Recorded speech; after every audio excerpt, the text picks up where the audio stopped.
Australian journalist detained on charge of espionage has been released and returned safely from China after more than 3 years. Sazha Jasa has the details. Australian officials had a moment of celebration after former Chinese state TV anchor Cheng Lei arrived at the Melbourne airport and reunited with her family as well as her 2 young children. Cheng, who worked for the International Department of China's state broadcaster, was detained in August 2020 and formally arrested in February 2021 on charges of supplying state secrets overseas. The 48-year-old Chinese-Australian journalist denied the charges against her. Cheng was born in China but has been an Australian citizen for years after she migrated to Melbourne with her parents at the age of 10.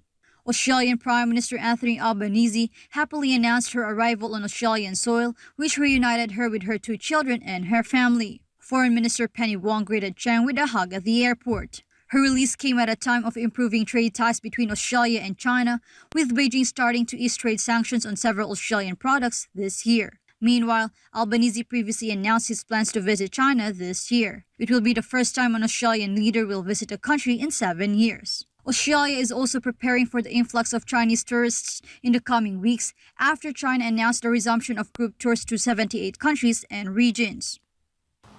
Her release is not only seen as a triumph for Australian diplomacy, but also a serious intent by Canberra and Beijing to improve bilateral views. Reporting from Sydney, this has been Sazha Jasa, SMNI News, Australia.